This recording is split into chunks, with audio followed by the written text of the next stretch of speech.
Coming up on our expedition of engineering disasters.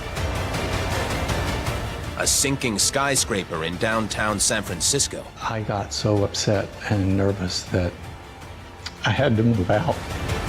A breathtaking bridge becomes a crossing catastrophe. Walking becomes very dangerous. You can fall down very easily. And a German town in danger of going underground. The building starts to break in the sinkhole. That was really terrifying. With big builds, even the smallest mistake can be a huge disaster. From miscalculations to misunderstandings. These are the engineering catastrophes that only an expert can hope to fix.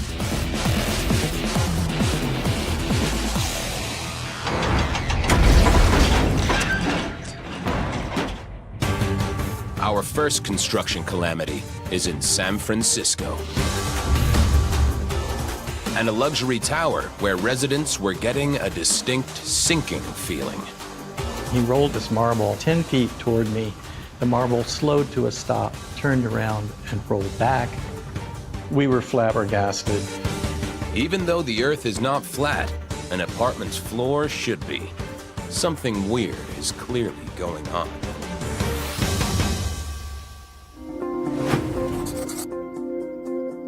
San Francisco, the city famous for the Golden Gate Bridge, its streetcars and winding roads. Manhattan is about looking up. San Francisco is about looking out. And one of the best places to see this spectacular view is the Millennium Tower. 58 stories of prime West Coast real estate. Basic apartments sold for around $2 million, with the penthouse commanding a cool $13 million. Former resident Frank Jernigan bought a 50th floor apartment in 2011. There were so many things about it that were just over the top. I'd never seen a building like that before. The view from the 50th floor was absolutely spectacular. We could see all 4 tiers of the Bay Bridge all the way across the bay. It was like living in a fine hotel. Marble floors, marble walls. Everything was just top quality. Everything was just done to perfection. Standing 650 feet high, it was the tallest residential building west of the Mississippi. When we moved in, I felt like this was our dream place, and we would be here for the rest of our lives. But Frank Jernigan's dream soon turned to nightmares. Shortly after construction was completed, developers uncovered seismic problems with the super swanky skyscraper. By the time the building was finished building, it had sunk over 8 inches, and it had been expected to sink only 4 to 6 inches over the entire life of the building. So they knew there was a problem. In the decade after its 2008 completion, the sinking more than doubled. Experts estimate that the tower has sunk 17 inches. That's more than 40 centimeters, and it's predicted that the tower will continue to sink 2 inches or 5 centimeters each year. And this sinking skyscraper shows no signs of slowing down. So, one of San Francisco's tallest residential buildings was sinking. The one place you'd want to get it right is here, in an active earthquake zone. With the tower sinking a lot more than was initially predicted, experts wondered whether the foundation wasn't strong enough. The tower sits on a giant reinforced concrete slab, which rests on around 900 long steel rods called friction piles. However, the piles only go down about 90 feet, less than halfway to the solid bedrock, 200 feet underground. But that alone shouldn't be a problem, as engineer Gerald Cawthon explains. The pile is actually held up by the sand or the dirt around the outside of the pile. Now at first, it'll go down pretty easily. The pile driver starts to hit them, and as the pile driver hits them, it gets harder and harder to go down. Now it's getting harder. I'm not going as far every time I hit it. So why does it get harder to push it down in the ground? Well, that's what friction is all about. It is the sticking power between the soil around the pile and the steel pile itself is what is holding that pile up. Now it's virtually stopped. Driving piles into the sand is like putting up a beach umbrella. In shallow sand, it wobbles, but the deeper you push it, the more stable it becomes. More sand equals more friction. The Millennium Tower is just this on a much bigger scale. Dozens of other towers in the area have similar foundations without sinking. It seems the Millennium Tower has a much weightier problem. Mid-design, a main building material changed from steel to concrete. Concrete was cheaper than steel, but double the weight. Somewhere down the line, someone decided to switch from steel to concrete. So another possible factor was that with the change in materials, the building had become heavier than planned. And if a sinking skyscraper sounds bad, as horrified residents discovered in 2016, this tower wasn't just sinking, but tilting too.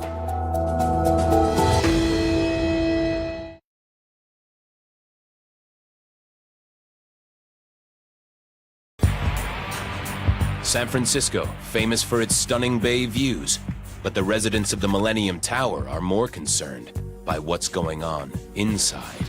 Their skyscraper isn't just sinking, it's tilting. So we took out this marble and I said, well, why don't I video it? And I just pulled out my phone and I said, okay, roll the marble toward me. And he rolled it about 10 feet toward me. The marble slowed to a stop, turned around and rolled back, picked up speed as it passed him, and then curved around toward the northwest, the direction of the lean. We were flabbergasted. We just couldn't believe that there was an actual lean that we could detect in that way. We all know that skyscrapers aren't meant to lean. There is something clearly wrong here. I got so upset and nervous that I had to move out. It's emotional for me even today because this was going to be our dream home for the rest of our lives. And so to finally face the day where we realized we had to leave, we went online, found an apartment that was furnished, packed our bags, and left in 24 hours. The tilt is up to 14 inches off kilter, which may not sound like a lot, but in an active earthquake zone, any imbalance could prove disastrous. The root of the problem could go deeper than the foundation. The very ground beneath the tower isn't as solid as it looks. Geologist Dr. Ray Sullivan is on the streets of San Francisco to explain. We're in an area of filled land. This was a marshland area. If you stood here in 1849, we would be surrounded by mudflats, ravines, creeks. This whole area had to be filled. Around 170 years ago, the tower's location was swampland. As San Francisco grew, rock, sand, and trash were used to build out the land, creating a far from solid foundation. We have here 2 or 3 storied structures. They're on filled land and therefore subject to a certain amount of settlement. And if you look to my right here, you can see that the door is 3 or 4 feet below us here. This is due to subsidence. If you look to the east of us, you can see the Millennium Tower, which is also on fill. As unpredictable as the ground may be, that might not be the only reason the building is tilting and sinking. Some speculate that a nearby construction project is to blame. The Trans Bay Transit Center broke ground soon after the tower was completed. the Millennium developers think that the removal of groundwater from the site may have caused the dramatic drop. Construction sites across the globe use dewatering to make drier conditions for them to work in. The problem is this can upset the local water table, at least temporarily. As soon as the work next door was over, the groundwater table came back to its previous level. And yet the building is continuing to settle up today, even though that work was done years ago. It's been 4 years since that work was completed, but the settling is completed. So the settling went on before there was any excavation. It went on after the construction was finished next door. I do not personally think that the next door work had anything to do with this. While the cause of the problem is up for debate, the building's residents are focused on finding a solution. Everybody has their opinion about what is going to happen in the future. Some people are confident that it will be fixed. Is there any way they can stop the tower from sinking? They've talked about freezing the ground. Freezing the ground would mean you'd keep the ground under that building as ice, frozen as ice in perpetuity. It would be forever. And so that is a very expensive thing to do. With deep freeze seeming unlikely, experts search for other ways to stop the sinking. Now, there have been people who've talked about lopping off 20 stories off the top. I think it may have been the New York Times that made that solution. Was that facetious? Maybe. But if none of this other works, they're going to have to do something. These solutions range from wacky to downright ridiculous. Is there any way forward that might actually be workable? The drilling rigs beside the tower hint at a possible answer. The best guess at the solution is the addition of longer piles, this time going down as far as the bedrock. It won't be quick or cheap, with estimated costs in the hundreds of millions of dollars. Clearly, if we thought it was going to be fixed anytime soon, we would have stayed, but I'm afraid we lost faith in that. I hope, for the sakes of the residents, that they actually do come up with some kind of solution so they can start enjoying living in one of the greatest apartment blocks in the US.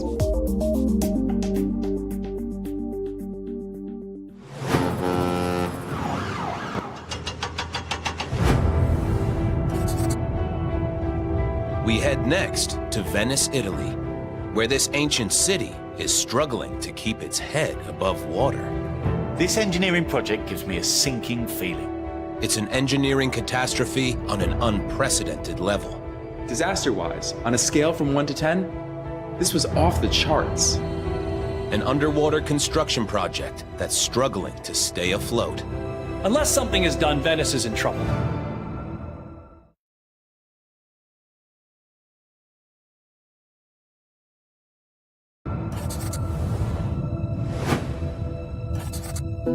Venice, Italy. This unique and iconic city was founded in the 5th century and lies on more than 100 islands in the Venetian lagoon. Environmental scientist Jane DeMosto has lived here for over 20 years. Venice is a UNESCO World Heritage Site. Venice has an architectural style that you can't find anywhere else in the world. Built centuries ago, Venice is an engineering marvel. The foundations of it were built using wooden piles in marsh and sand, yet it still stands today as one of the world's most iconic cities. The foundation might be solid, but there's no getting away from Venice's low-lying and wet location. Venice is on the ocean, and with these huge tidal surges and rising sea levels, it's a recipe for disaster. Between autumn and spring, Venice experiences abnormally high tides, known as the acqua alta. These tides are made worse by strong seasonal winds. The impact can be devastating. Something residents like engineer Vincenzo Di Tella know all too well. When there is this tide, the Venice is completely flooded. So it's not possible for the normal activity. It's only possible to go with a boat inside the river, but you cannot go on the street. Tidal surges have long been a problem for Venice, but in 1966 it had the worst flood in recorded history, and the government finally decided something has to be done. The Italian government pledged a solution, but it wasn't until the 1980s that the Mose project was conceived. Mose was named after the Old Testament prophet Moses, and like its namesake, the plan was to hold back the waters that were threatening to engulf Venice. In the 1980s then, the Italian government began to prototype a tidal barrier that could rise when it was most needed when there were the largest tidal surges. Mose would be an engineering project on a biblical scale.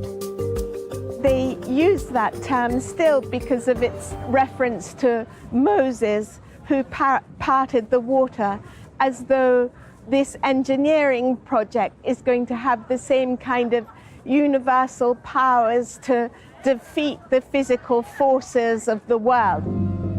After decades of discussion, design, and prototyping, in 2003, the go-ahead to build the barrier was finally given. The aim of this ambitious project was to divide the Venetian lagoon from the Adriatic Sea by placing barriers across 3 inlets. A total of 78 mobile gates needed to be laid at the bottom of the seabed. Each one is 92 feet long, 65 feet wide, and weighs a colossal 330 tons. Mose consists of a series of gates that lie flat on the seabed, and they're hinged at one end. And to activate them, air is pumped into the gates, and through the principle of buoyancy, the gates rise up, providing a barrier between the Venetian lagoon and the Adriatic Sea. The design was revolutionary and would allow authorities to open and close the sea gates to cope with tidal surges of up to 9 feet. At least that was the plan. But to match the biblical scale of this project, the catalog of catastrophes has been almighty as well, becoming a joke amongst Venetians. So what they didn't think about was that when the barrier's up, tidal forces can push sand and silt underneath the barrier, so it can't sink back down properly. Engineers realized that when the gates were raised, sand would settle in the trenches, which meant that when the gates were shut, they couldn't close properly. The materials used in the construction of the barrier have already shown significant signs of wear. Another really difficult problem is corrosion. The gates that were installed underwater are already showing huge signs of corrosion, and gates that haven't even been put in yet, that are on the land, are starting to rust. So this is going to render them much, much weaker and can lead to huge mechanical failures in the future. The barriers are made out of these big metal panels, and the paint is being corroded. That's also something that, you know, is a well-known feature of salty water. The gates are corroding, even the replacement gates are corroding. Clearly they chose materials that just couldn't withstand salt water and sea air. To add insult to injury, a tiny Venetian resident is causing huge extra problems. What they didn't also think about was the environment at the bottom of the sea. There's lots of mussels and all sorts of creatures down there, and they start to live on the brackets, on the hinges, meaning that sometimes these hinges are inoperable. There was some issue with the hinges, and lo and behold, there were mussels growing on the hinges. And the only way to deal with that is to have divers go down and literally scrape them off, which just seems ridiculous. All these massive oversights have Venetians up in arms. They're still trying to finish building that was planned in the 80s and was supposed to be finished in 2011. And they recently said that the 31st of December due date might not be possible. With no end in sight, this project also comes with a hefty and ever-growing price tag. Latest estimates take the budget to a whopping $6 billion, 3 times the original estimate. It's already cost billions and it's not even finished, and to maintain it is going to cost 80 million euros a year. Surely someone knew from the start that this was not a good idea.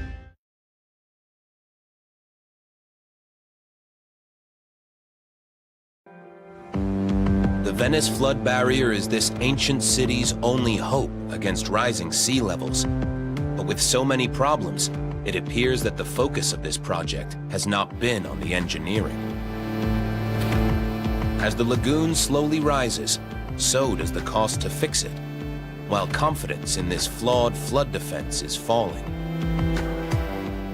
Residents like journalist Alberto Vitucci think money that continues to be spent on the project could potentially help the city of Venice in other ways.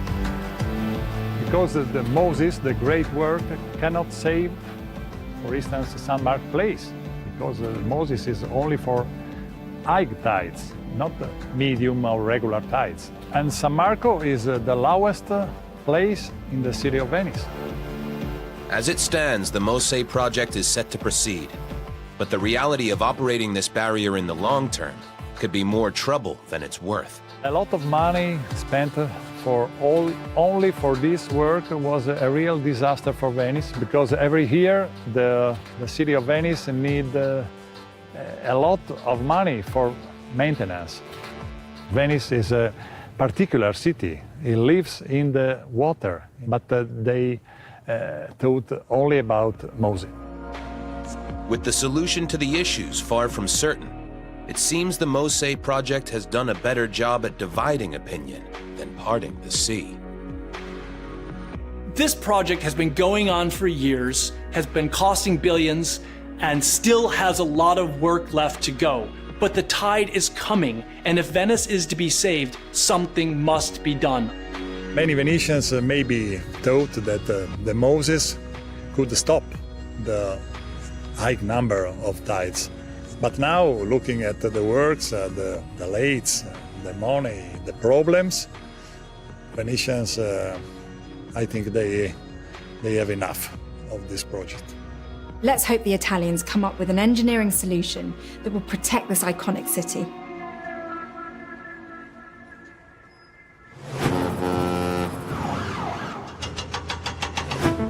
For the next building catastrophe, we're off to northern Spain and a project known as the Zubi-Zuri, or White Bridge. Walking becomes very dangerous. You can fall down very easily. An ambitious design that's become a construction calamity. It's so obvious. They should have guessed that would happen. Yes, I slipped over and fell there. It was, shall we say, dangerous. A stunning glass-floored spectacle that turned into a complete cover-up. You can clearly see that floor is black. Something is wrong with that picture. It's supposed to be a dazzling glass icon, but a basic blunder made a real mess of that. Bilbao is northern Spain's tourist mecca. I was in Bilbao for a week, and it was a really beautiful city. It's got this sense of art, these very dramatic big structures like the Zubi-Zuri. Not so long ago, it was a very different story, according to local architect Bert Nisch. Bilbao was a run-down industrial area in the 70s, 80s, a really polluted industrial city. With heavy industry in decline, Bilbao needed reinventing and turned to culture with a trio of landmark projects. There was a big reformation process starting. They made a big master plan. 1990, for example, the Guggenheim Museum, the competition was held. It was a large process, and well, this is what you have today, a very beautiful, wealthy city. When Bilbao get in all the media, then it was always like the city of arts, the city of design, and the first three projects that always have been mentioned were the Guggenheim Museum, of course, the metro system by Norman Foster, and a Calatrava Bridge, the Zubi-Zuri, which means in Basque, the White Bridge. The 250 feet long steel and glass Zubi-Zuri Bridge was key to Bilbao's transformation. Its sweeping white lines and sheer glass floor were designed to celebrate the port's nautical heritage and unite the city. Bilbao was a city of two halves. On the one side of the river, the ancient center, and the other, industrial and run-down working-class neighborhoods. Designers hoped that connecting the two halves would reinvigorate the city. Fermin Lopez worked for the company that financed the bridge. Este puente ha sido una solución. This bridge provides a fantastic solution for connecting the center of Bilbao with one of the suburbs. When there wasn't a bridge, the connection was very difficult.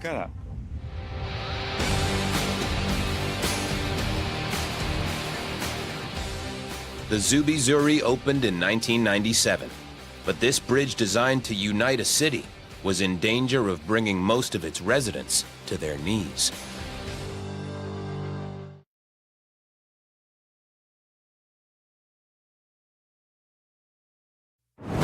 The Zubizuri in Bilbao was meant to be a dazzling display of cutting-edge design, but soon after it opened, this bridge hit troubled waters. It was very slippery, so in bad weather with rain and ice, it was dangerous. I've spent a lot of time slipping and having a bad time because I was scared of falling. And I've seen a lot of other people falling over too. Well, I know that lots of other people were slipping and falling. I've slipped before when it's wet, but they could have used something more discreet, to be honest. People were clearly struggling to get across the bridge without falling. Material scientist Gustavo Schwartz explains the problem.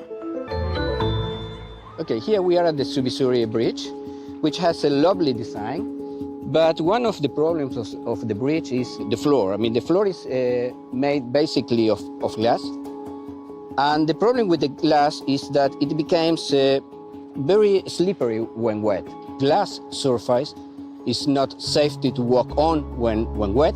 From a design point of view, I can really see what they were going for. The glass tiles would look incredible, but it's not the best choice for a sloping floor, especially when you consider Bilbao's weather, when it rains for 4 months of the year. The mystery isn't why the glass plates were failing, it's why the architect chose to put glass flooring to begin with. We know this is slippery. The problem with glass is its lack of friction. Friction is the resistance between two surfaces. It's what keeps you upright on a path. Your shoe and the rough ground grip each other. A glass floor is much smoother and much harder to grip. Throw in a slope and rainwater, and you have one hazardous bridge. Gustavo uses a slip alert to measure how slippery the original glass bridge floor is. So we have a small trolley here.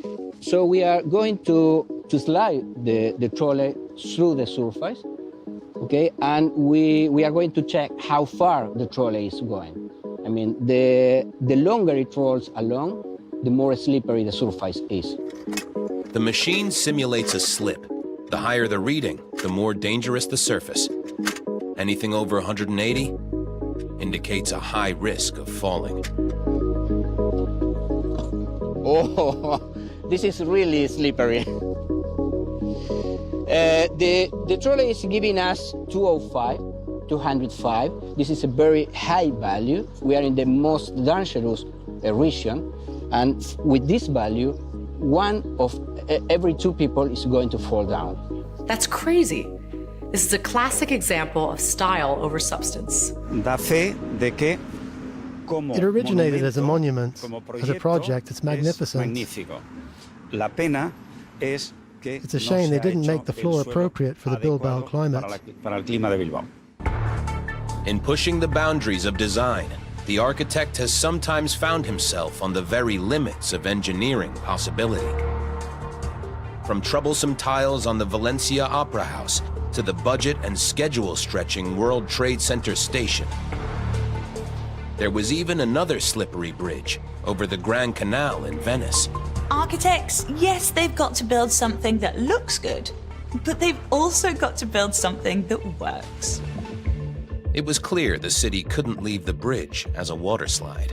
The town hall was trying to solve these problems with a lot of different ideas to treat the glass with some acids or sanding or printing something on it or gluing something on it. In the end, the solution was far from stylish. There was no good solution for it. Yeah, though the bridge remains very slippery, and at the end they decided to put a plastic carpet on top. In 2011, the decision was made to cover the entire surface with black mats. Local journalist Jose Marie Riveriego covered the story. This idea came from a partner with the Bilbao City Council. The director of Bilbao Arte, Javier Riano. And Riano, who's an artist, noticed on a trip to New York that an Apple store near to Central Park had a mat like this at the entrance to stop people slipping. They could dry their shoes and not slip when it was raining.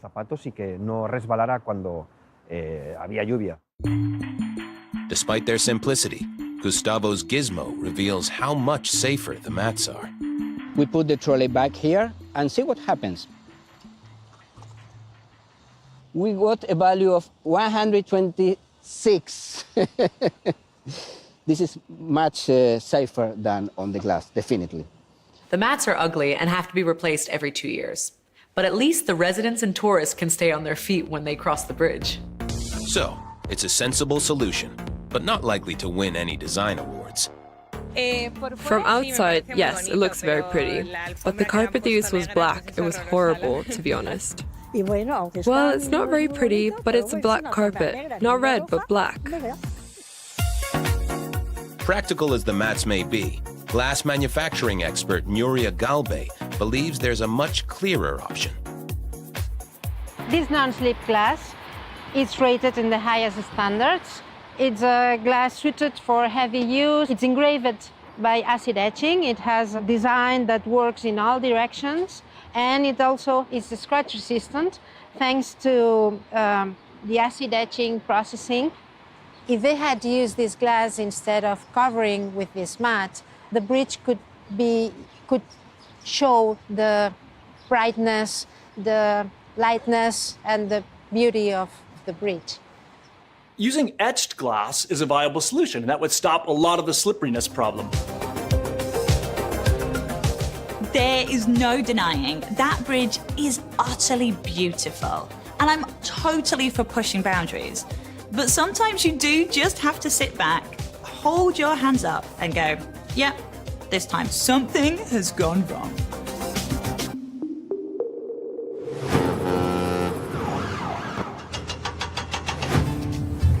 For our final engineering escapade, we're off to Germany.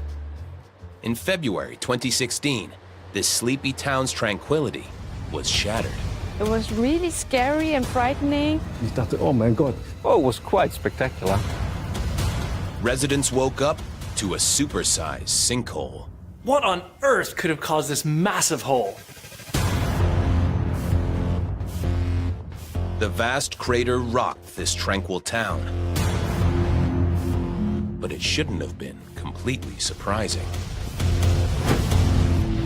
The city of Nordhausen is more than 1,000 years old. It's a peaceful place, most of the time. Just ask local journalist Angelo Glashagel. We are here in the very middle of Germany, at the edges of the Harz Mountains, in a very small, quiet town. But 2 years ago, we saw quite a buzz because of what happened just behind me. In February 2016, these small town council buildings were disappearing into the ground before shocked workers' very eyes. Council director Gunnar Reuter was one of the first on the scene. I was already lying on the sofa after work when I was called. Mr. Reuter, come quickly. The vehicles are at the point of falling in. phoned my colleague Jessica and we went down immediately. There was already a flood of blue lights. Fire engines and the police were there offering assistance. It was a Friday evening and I got a call from my boss and he said, "Oh, come with me, there's something happening." So we went there in the evening and there were already a lot of people and there were a small little break down in the earth and the sinkhole was very small in the beginning. The earth opened very suddenly. It got bigger pretty fast and there was a lot of water and that makes a lot of sound. It was quite a spectacle. We had, a small catastrophe on our hands. A massive sinkhole was opening up between two buildings. Throughout the evening, the sinkhole got bigger and bigger again. And then the building starts to break in the sinkhole. That was really terrifying. Luckily, the offices were closed for the night. We all were very glad that nobody had hurt. So nobody was there in the building because it was in the evening and the night. When sinkholes happen, they happen fast, without warning. It must have been utterly terrifying to stand there and see this building collapse right into the earth. There's clearly something going on beneath the ground.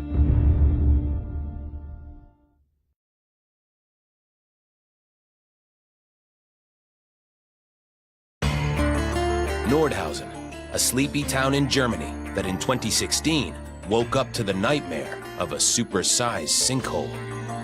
And as the dust settled, people wanted an explanation. The answer seemed obvious. The hills around Nordhausen are sinkhole central. Geologist Thomas Kammerer was well aware of the surrounding situation. This part of Germany is very susceptible to sinkholes. We have more than 10,000 registered cases of sinkholes in this state. There are thousands of sinkholes of various sizes. Sometimes they are just inconspicuous small depressions, sometimes they are large craters. With 10,000 sinkholes, this area must look like Swiss cheese. There's clearly something going on underground. The problem is this rock, anhydrite, which means without water, and it's thirsty like a sponge. When anhydrite contacts groundwater, it will absorb the water and turn into this, gypsum. Unfortunately, gypsum is soluble and will dissolve away, leaving a space underneath the ground. The problem can be traced back to a seam of anhydrite beneath the hills around Nordhausen. As groundwater seeps into the anhydrite, it turns into gypsum, which then dissolves, forming caves. When the roofs get too thin, they collapse, creating the region's many sinkholes. Now, this is a particularly good example because we can see both the sinkhole and we can look into the subsurface cave system that is responsible for its formation. With sinkholes everywhere, one obvious solution is to build nowhere near them. Sven Schmidt's engineering team has the job of investigating patterns in the area. Here, in a relatively small area, we have registered 12,000 sinkholes. In Nordhausen, we have the northern Zechstein seam, where there are many sinkholes. To the south, there are only a few. And you can see that here in Nordhausen, this is actually the only sinkhole in the river valley in this region. Nothing like that has ever happened this close to the town before. We have seen similar things, but not this close to home. It's normal that we have sinkholes in our area, but they are in the forest maybe, so nobody lived there, and so no houses are breaking down in the sinkhole. Town planners know that the sinkholes in this area exist along a certain cluster, but the giant sinkhole under Nordhausen was not located anywhere near that, so presumably it's an anomaly, but not quite. Just 6 years prior, there was another sinkhole at exactly almost the same spot and it swallowed up a truck. Wait, there had been a sinkhole in that exact spot in the past? Was wir noch zur Erklärung vielleicht vortragen müssen ist, What we may need to explain is dieses this. Gebäude und dieses Gebäude. Until 2014, these two buildings were a single building. Ein einheitliches Gebäude. Und im Jahr And in 2010, a small sinkhole opened up, which was a small 10-meter crater that a truck had fallen into. War ein LKW reingefallen, eine Bohrung gebracht. We drilled a borehole 40 meters deep, but we didn't find the source of the sinkhole. And we said, okay, then we can build something again. And it was filled in, and it's a few years ago. And then our service company moved in here, and they used it as an office just a few weeks. And then the second sinkhole happened. Predicting nature isn't easy, but if you're building in a sinkhole hotspot, surely building in the exact spot where a sinkhole has happened earlier is not a good sign. It was very surprising because nobody expected that there will be a second sinkhole at the same place as the first sinkhole was. With unstable ground making investigation dangerous, it's impossible to predict the cost of fixing the sinkhole, or even how to do it. You can't really get to the hole with any large machines. That's too dangerous, so you can't really demolish it. So it's probably going to stand there and rot there for quite some time. Any sort of groundwork takes masses of material, machines and muscle. And if you don't know how big the hole is, or if it's even safe to go near it, it's probably just best you leave it alone. So there are no concrete plans to fill in the sinkhole because it's so huge that it would be very expensive to fill it in. We would need a lot of earth. And now nobody can use the buildings ever after again. For now, engineers have no immediate answers to this natural disaster.